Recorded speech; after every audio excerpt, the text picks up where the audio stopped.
It was just another ordinary evening in our quiet neighborhood. The sun was setting, casting long shadows over the rows of modest homes. I had just finished my dinner and was about to settle in for a quiet night when I heard it.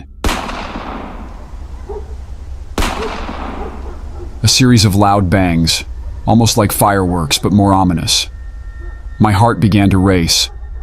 In our usually peaceful area, such noises were a harbinger of trouble. I rushed to my window, pulling aside the curtain just enough to peer out.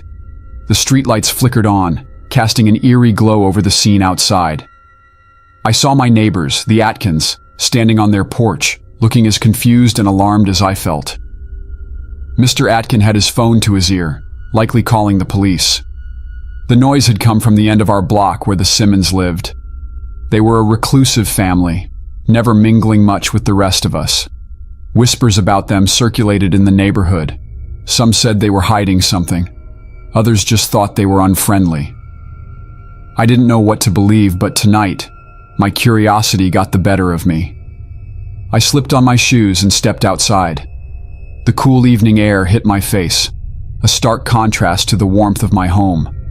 I saw other neighbors emerging cautiously from their houses, forming a small crowd on the sidewalk. We exchanged nervous glances, but said nothing. Together we moved towards the Simmons house, drawn by a mix of fear and curiosity. As we approached, the smell hit me first. A sharp, metallic scent that I recognized from too many crime shows. Blood. My stomach churned, but I pressed on. The Simmons' front door was ajar, swinging slightly in the breeze. From inside there was a faint, rhythmic thumping sound. My heart pounded in my chest, echoing the noise.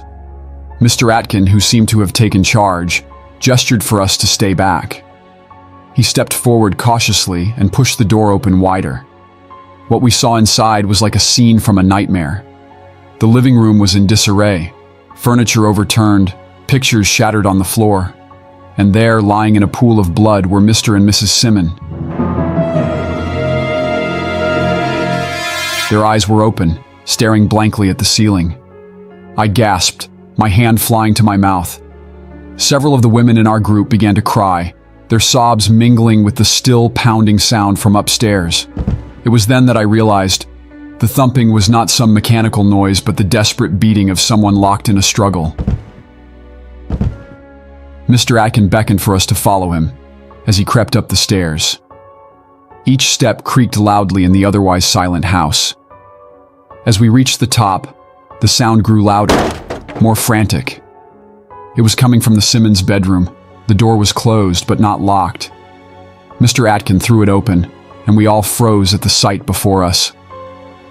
Their teenage son Eric was on the floor, covered in blood. He was struggling with a man I didn't recognize. The man looked wild, his eyes wide and crazed. He had a knife in his hand, which he was trying to bring down on Eric. Instinctively, several of us rushed forward, pulling the man off the boy. The knife clattered to the floor, and we managed to subdue the attacker until the police arrived. As the police took the man away, we learned the horrifying truth.